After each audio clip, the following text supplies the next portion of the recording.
real Necromunda. None of this newfangled 21st century Necromunda for this old grognard. Kind of. We're using the basic skirmish engine from Necromunda, but not the full campaign stuff. And we're not even using the scenarios from Necromunda, which are fine. There's some really interesting stuff going on in there. Instead, we're using John Lambshead sci-fi skirmish scenarios for both the setting and the game selection. This setting is the Sprawl. This is my version of the Sprawl, anyway. Now, the Sprawl is an enormous place. It's on a planet. It's one of those dying worlds. Built on the side of a volcano. There's like ash wastes on the outside. There's really posh green zones that are really safe, and that's where the hoity-toity people live. There are ruined areas. There's abandoned industrial zones, active industrial zones. And here we're kind of on the border between the industrial area and the upper lower class, lower middle class suburbs. There's like a housing project over there, kind of grouty, low rent area. In our last episode, the crew of the Blackraven, Cobalt 15, and friends managed to get across the table. They fought their way through a gang called the Scuttlers. They busted into the Scuttlers' hideout, one of their little bolt holes anyway, and they got their hands on a can of Golden Monster energy drink. They've got the golden ticket, and now they need to get back to their ship so they can take that golden ticket to the client that's paying them not what this job is worth, because the next chapter in the adventure is that the Proctors show up. And the Proctor are the police. These figures come to us by way of alternative armies, and they are some classic sculpts. They look a little bit like a judge that you might dread showing up, if you will. Now, I painted them in a different color. I went with blue and orange to kind of give them a more unique look. And let's look at those guys a little more closely. The official security forces in the Sprawl are called Proctors, and I've got 4 models here. The one on the far right is a custom job. I took one of the Proctor heads off of one of the other security guys. I actually did a head swap kind of here. I took his head and put it on her. She's one of the female adventure models from the old Laser Burn line, and she fits in pretty good with them. She is obviously wearing a uniform, so she will be the leader. She has a leadership of 8, pretty good ballistic skill. The 2 ladies are armed with stun pistols, which are, they're just like other pistols. But they do have a -1 to the save when you shoot someone, and on a strength 3 hit, you go down, and they're non-wounding, right? These guys are trying to capture the crew of the Blackraven. The guy with the big gun here, he has a grenade launcher. He is carrying gas grenades, and those work very similar to what we saw last time with Magic Space Baby's hallucinogen. It's a 2-inch blast radius, and if you're caught in it, you take a strength 3 hit. If you get hit, you are out of the fight. You basically go sleepy time now. The guy here in the number 7, and I should point out, the reason I have numbers on these is that I originally used these for what I called Pocket Munda. And the numbers on the bases allowed me to create a full roster of, 10 to 12 models, and to track them a lot easier. So he is classed as a heavy. He is using the heavy profile. And I should point out that the guy with the thumper, he has to move or shoot. If he moves, he cannot use that grenade. Anyway, as I was saying, slightly different number down here because she is part of what I consider the Eschers, the girl gang. But that's enough of that. The last thing I should point out is the guy here carrying this power sword. I did a head swap on him. That is classed as a stun stick. So likewise, it is a strength. Let me see if I wrote it down here. The power maul, strength 5, -3 to the save check. So, you're not saving that one. And then because he's carrying the big heavy shield, he is kind of a melee monster, and he is classed as, they're all wearing flak armor. So they all get a 6-up save. But this fella here gets a 4-up save because of that big shield. Although it does slow him down, so he's only moving 3 inches per turn. The crew of the Blackraven is, as always, we've got our heroic Cobalt 15. We've got our shooty guy, former sniper, Lieutenant Dane, the Magic Space Baby with his psycho powers, and Monk E has not made very good use of his built-in plasma rifle. It's pretty low power, pretty low key. He is so fast and so good at melee that he is just tearing things up for us. He gained another skill bump after the last scenario. And just to refresh your memory, the Magic Space Baby now has dive, so he can run and hide on the same turn. If you are hidden, you cannot be targeted by anybody at a distance greater than their initiative score, which is generally going to be about 3 or 4 inches. And then what did Monk E get? He got sprint leap. Oh, I know. His weapon skill went up. I think I said ballistic skill. So he's got a weapon skill of 5. He is terrifying, to be honest with you. As for the scenario itself, nothing could be simpler. The crew of the Blackraven just has to get to their ship. And by ship, I mean inside those Jersey barriers. Once we get the last model either out of action or inside those Jersey barriers, we're going to call the game over. If they can get 2 guys in, we'll call it a victory. If they can get 3, it'll be a solid victory. And if they get 4 in without being captured, it's a total win. Proctors going to be a little bit tougher. They do have some boosts to their stat profiles, which we'll be able to deduce as we go along. The first thing we have to ask is, why is this pallet of bricks not out here in the center of the board? We like to give ourselves a little bit more terrain. The more terrain, the better. So we're going to roll for initiative, and we're going to use the blue die for Cobalt. And Cobalt's team gets to go first. And since everybody can run 8 inches, we're just going to do that. We'll bring Lieutenant Dane and Monk E together. They're going to come over this way. We want to probably spread them out here in a little bit so they don't get thumped. Cobalt is going to run over to here, and Magic Space Baby right behind. The road-heavy nature of this terrain presents some problems for both our good guys and the, I call them neutral guys. I don't think the cops are that bad. You've got wide open lanes of fire, which, and it really forces Cobalt to decide whether he's going to go take this northern route or is he going to cut through here. We want to take advantage of the cover to the greatest extent possible. It does open up lanes of fire for the Proctors, but the Proctors have the same issue, that there's nothing really for them to hide behind while they get set up to intercept our heroes. Now, our heroes have split. Cobalt's going to come take this route, and our shooter and melee boy are going to take that northern route through the projects. What about our Proctors? Well, I think what we'll do is we'll leave our 2 pistol gals together and move them up to intercept. We'll bring our melee fighter over in the kind of this way. He's going to head them off, and then we'll leave our thumper back, and he'll just take opportunity pot shots at whoever he can. And I have pre-measured what that allows us to do is bring our melee fighter over here behind the cab, and then our 2 pistol packing mamas are going to come up and hide behind the bumper of this car here. Now we have 1 shot to take. This Proctor over here does have a line of sight to Cobalt, and if he hits Cobalt with that gas grenade, it's going to catch the Magic Space Baby in its wake as well. The question is going to be, it's got a 20-inch range. They are at 22 inches. He has a ballistic skill of 4. He's at -1 because he is firing at long range. He is at an additional -1 because of the cover through which he is shooting, which means he needs a 5 or a 6 to hit Cobalt. He hits Cobalt. Now, what he didn't realize is that Cobalt is a robot, not a guy in a robot suit. Cobalt has slugs. He is immune to this. Unfortunately, Magic Space Baby is not. Magic Space Baby is not very tough, is he? No, he's got a toughness of 3. He's just not much of a fighter or a melee specialist. So on a 4, 5, or a 6, Magic Space Baby is going to get a taste of his own medicine. And he does not. Wait a minute, this works a little different. You don't make a wound check.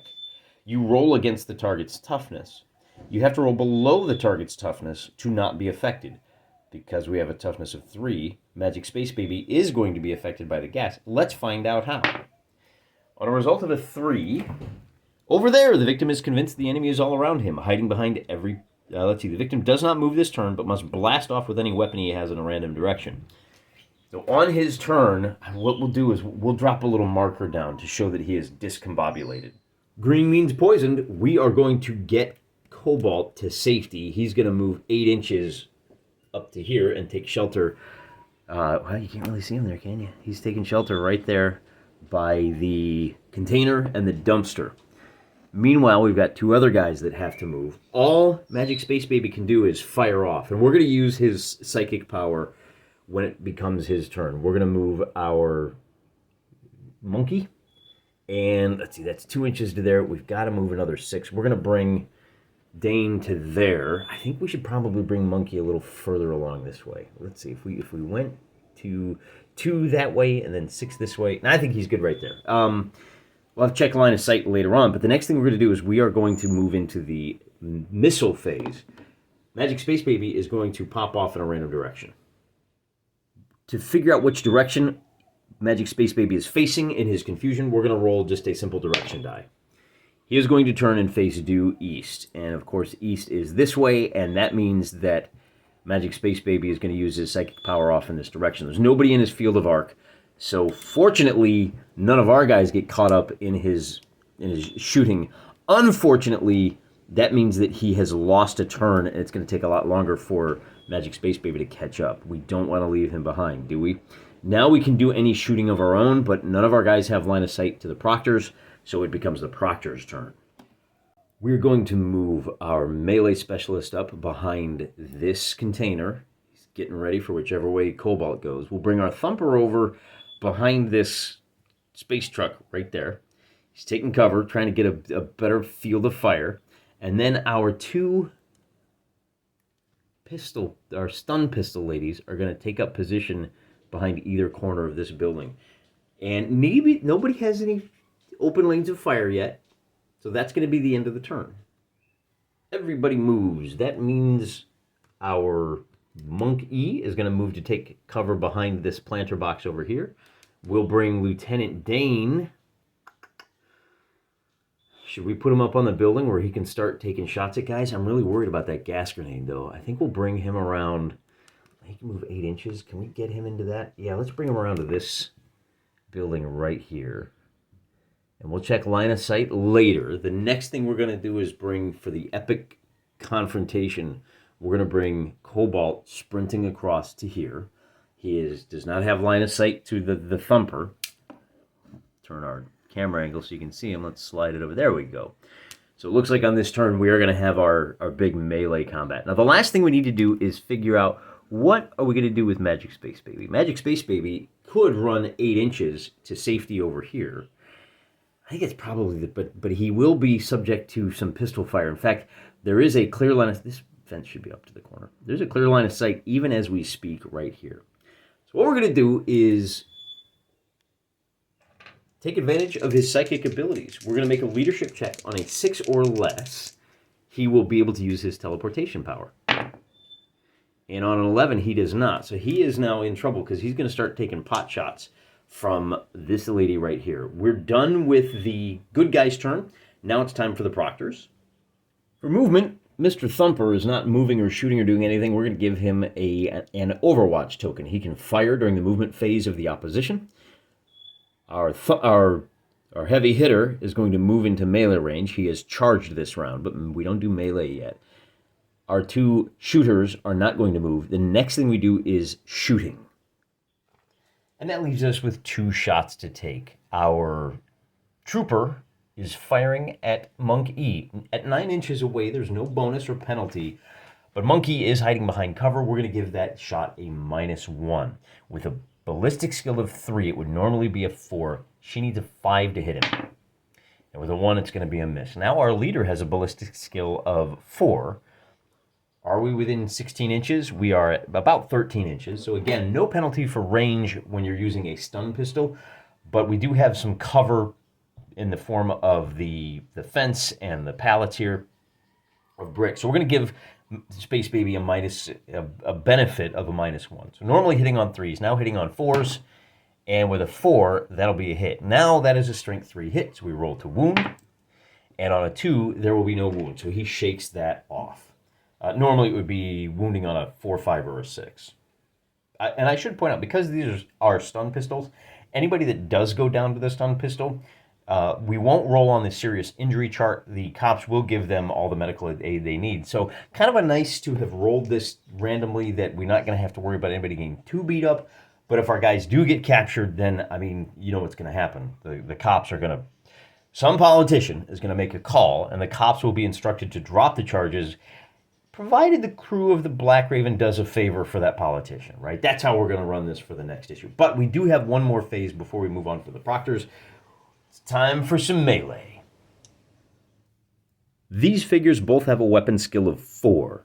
The Proctor charged this turn. He gets a +1 to his die roll.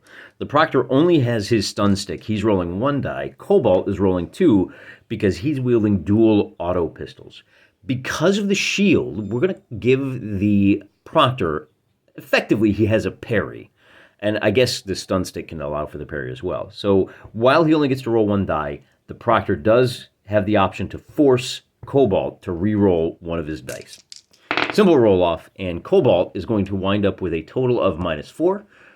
The fumble reduces this other die by 1. So the Proctor says, you know what, re-roll that 5. I like my odds of doing better, particularly because I only lost a 2. And things got worse for him. Oh, no. So that becomes a 5. This becomes a 3. If we adjust these, this is the final outcome of the fight. And remember, it's +1 because of the charge. And that means that we're going to do 2 strength 2 hits on the Proctor. Strength 3 hits, rather. And the Proctor has a toughness of, what do we got? A toughness of 3. Okay, so strength 3, toughness 3, 4, 5s, and 6s will deliver a wounding hit. We get 1 wounding hit, but remember the Proctor is also carrying a shield. He can save on a 4, 5, or 6. And on a 4, 5, or 6, he is going to make the save. So that first round, no effect.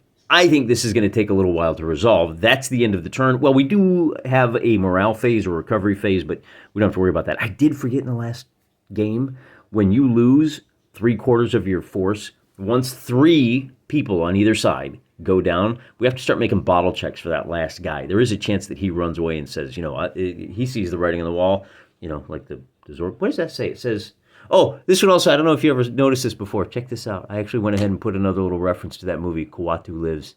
See, we saw that same movie. Do we have any movement? Yeah, I think we do.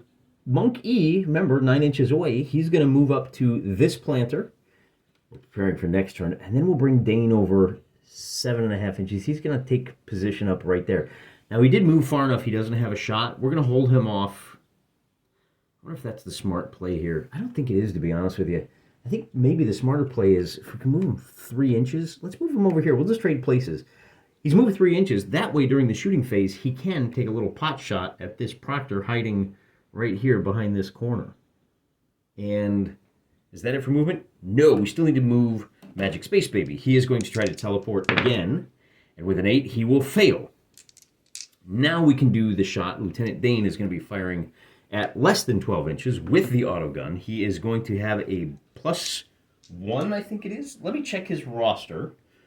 I want to go from memory. I always forget stuff. He's got a ballistic skill of 3. Right. And he has rapid fire. He can fire twice. And firing with the autogun at 12-inch range means he is at +1, -1 for the cover. So he is going to be hitting on 5s, but he gets 2 shots. He misses with both of them. And now things are engaged for real. The last order of business is the second round of the melee. And this time around, the Proctor does not get the +1. He has not charged, meaning this will be a straight roll-off, and again with the rerolls and all of that. The Proctor, the fumble, becomes a 2.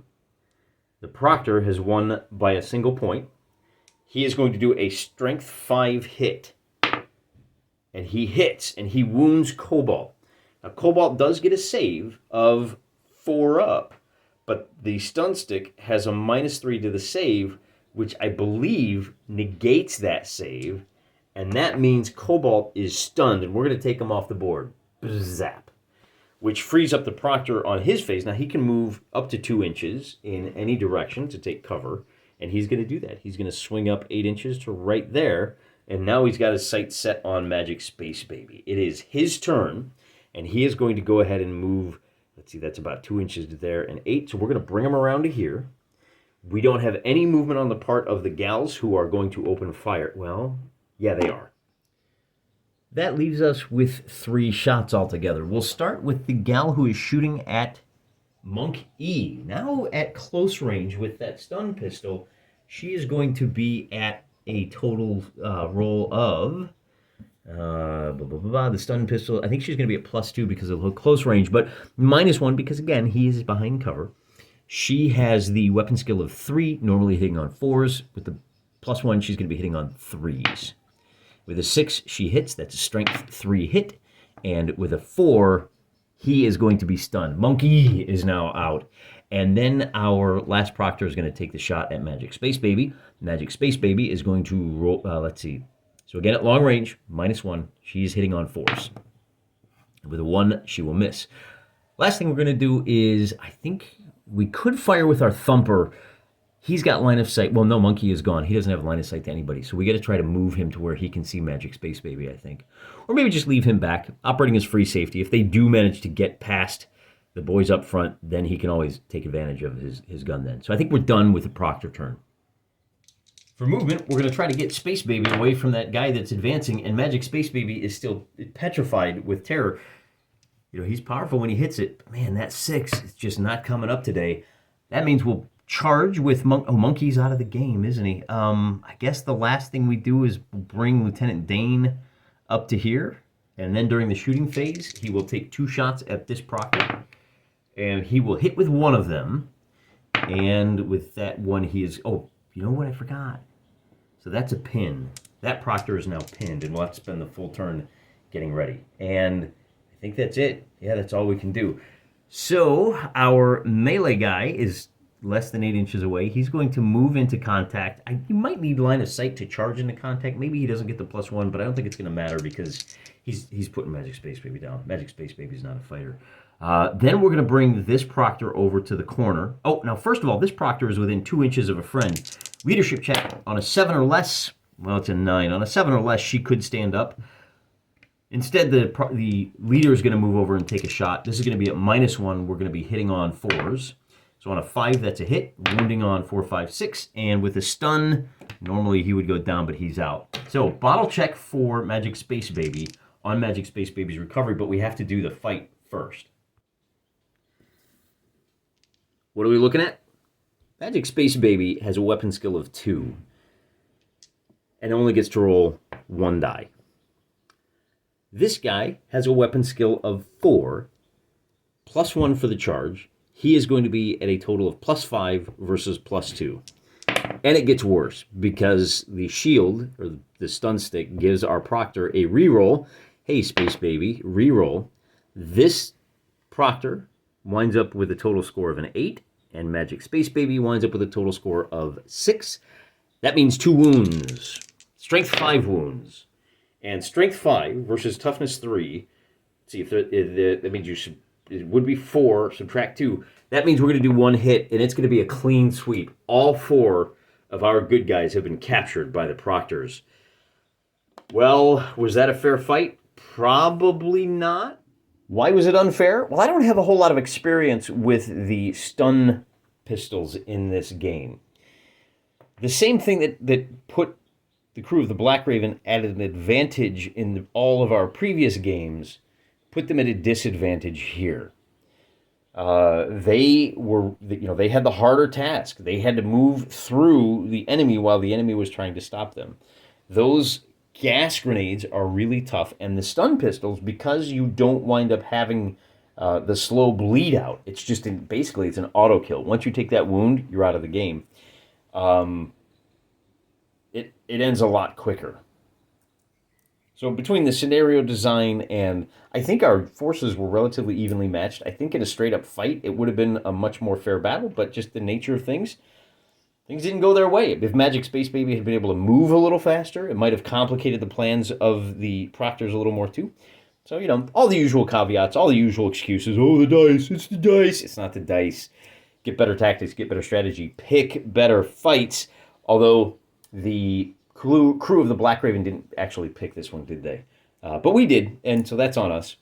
What's going to happen next? Well, as I said, the crew of the Blackraven has now been captured by the 5-0, although it's the Sprawl. I don't know how many states they have. Is it the 150? Whatever. So the politicians, some higher up, some high-powered billionaire CEO is going to use them for his own advantage in the next fight. I don't know what that fight's going to be. Tune in, maybe next week we'll pick it up where we left off. What a smooth playing game. I really enjoy hey, look, just everybody move, everybody shoot, and then we'll do melee for anybody that's touching. Okay, now you guys, do everybody moves. And it helps that we only have 4 or 5 models on a side. The game is designed for up to 12, 15 models on a side, and it still flows really well, even at that scale, I think, because a lot of guys are moving and they don't shoot.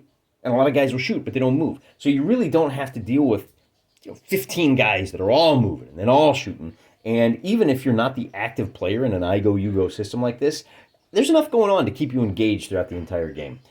Maybe we'll set up a new scenario. This is like our 4th fight on the suburban battle map. Maybe we'll set something else new for next time. I don't know. We'll figure that out later. Thanks for coming along for the ride. I'm praying for you.